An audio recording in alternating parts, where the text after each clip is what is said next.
مرحبا او آپ کرے ابو القاسم آپ ہمارے حقیقتاً ولی ہیں۔ فقلت لہو میں نے ان کی خدمت میں عرض کیا، علی بن محمد علیہ السلام کی خدمت میں، یم رسول اللہ اے نبی کے بیٹے فرزند، انی ارید ان اعرض علیک دینی، میں چاہتا ہوں کہ میں اپنا دین عقیدہ آپ کے سامنے پیش کروں۔ فإن کان مردین، اگر رضایت خدا والا پسندیدہ ہوگا تو ثبت علیہ، میں اس پر ثابت قدم رہوں گا، حتی الق اللہ عز وجل، تاکہ اسی حالت میں خدا سے ملاقات کروں۔ فقال، امام علیہ السلام نے فرمایا اسے، ہاتھ یا ابو القاسم، ہاں بیان کرو ابو القاسم۔ فقول، تو میں نے کہا، انی اقولو، مولا میں کہتا ہوں کہ ان اللہ تبارک و تعالی واحد لیس کمثلہ شیء، خدا ایک ہے، اس کی مانند کوئی بھی نہیں۔ اللہ نے کہا، یہاں تک فرمایا وَأَنَّ مُحَمَّدًا عَبْدُهُ وَرَسُولُهُ خَاتَمُ النَّبِيِّينَ، محمد صلی اللہ علیہ وسلم خدا کے بندے عابد، ان کے بھیجے ہوئے اور آخری نبی ہیں۔ فلا نبی بعد الی یوم القیامۃ، تا قیام قیامت کوئی نبی نہیں آنے والا ان کے بعد۔ وَأَنَّ شَرِيعَتَهُ خَاتِمَةُ الشَّرَائِعِ، ان کی لائی ہوئی شریعت آخری شریعت ہے۔ فلا شریعت بعد الی یوم القیامۃ، ان کے بعد کوئی شریعت، کوئی قانون لائی نہیں آنے والا نیا۔ اعلان کا یہاں تک فرمایا، فقال علی بن محمد علیہ السلام، مجھ سے پھر امام علی بن محمد نے فرمایا، یا ابو القاسم، حاضہ، اسی بات کو پکڑنا، یعنی خذا، واللہ دین اللہ الذی ارتضی لعبادہ، خدا کی قسم یہی خدا کا دین ہے، خدا جس دین کے بارے میں اپنے بندوں سے راضی ہے۔ فثبت علیہ، اس پہ ثابت قدم رہنا، ثبتک اللہ بالقول ثابت الحیات الدنیا والآخرت، خدا متعالی آپ کو ثابت قدم رکھے دنیا میں بھی آخرت میں بھی اسی عقیدے پر۔ کمال الدین جلد نمبر 2 صفحہ نمبر 379۔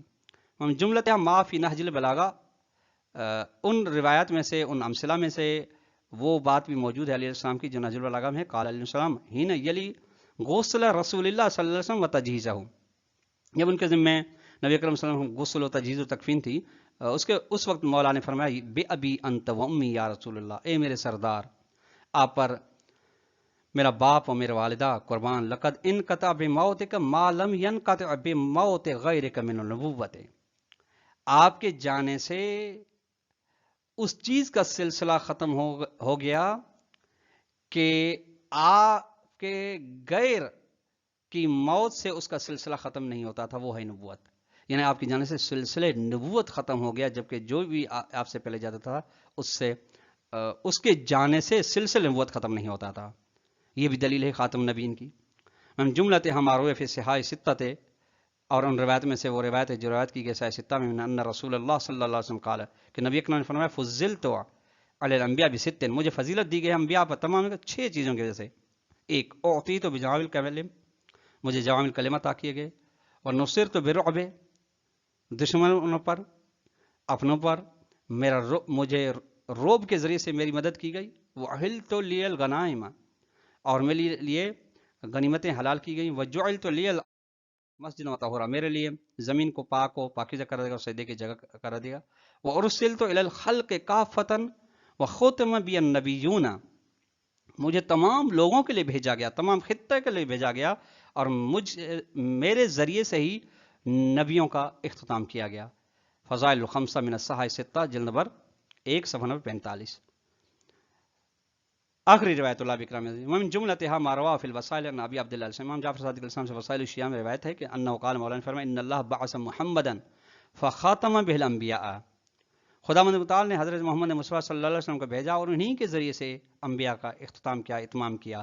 فلا نبی بعدہ، نتیجے میں ان کے بعد کوئی نبی نہیں آنے والا۔ وانزل علیہ کتابا، اور محمد صلی اللہ علیہ وسلم پر کتاب یعنی قرآن نازل کی، فخطب به الکتب، اس سے قابل جتنی بھی کتابیں تھیں ان کو نسخ کر دیا، ختم کر دیا۔ فلا کتاب بعدہ، قرآن کے بعد کوئی ہدایت کے لیے ہدایت والی کتاب آسمان سے نہیں آنے والی۔ وسائل الشیعہ جلد نمبر 18 باب نمبر 13 حدیث نمبر 62 صفحہ نمبر 147 الی غیر ذلک من الروایات الکثیرۃ المتواترۃ الدالۃ علیہ۔ اس کے علاوہ اور بھی بہت ساری روایات تواتر کے ساتھ ہیں طلاب کرام عزیز جو خاتمیت نبی پر دلالت کرتی ہیں۔ اورد منہا فی کتاب خاتمیت آخرین پیغمبر ازید من المئتین، اس کتاب خاتمیت آخرین پیغمبر میں آئی ہیں روایات 200 سے زیادہ جو خاتمیت پر دلالت کرتی ہیں۔ فراجہ آپ اس کی جانب رجوع کر سکتے ہیں۔ طلاب اکرام، آج کا درس اپنے اختتام کو پہنچا۔ سوال نمبر 1 یہ ہے کہ نبی اور رسول کے مفہوم اور مصداق کے لحاظ سے ان میں کون سی نسبت پائی جاتی ہے، وضاحت فرمائیں۔ اور دوسرا سوال یہ ہے کہ خاتمیت نبی پر خاتم النبیین پر قرآن اور حدیث سے کوئی بھی ایک دلیل بیان کریں۔ والسلام علیکم ورحمۃ اللہ وبرکاتہ۔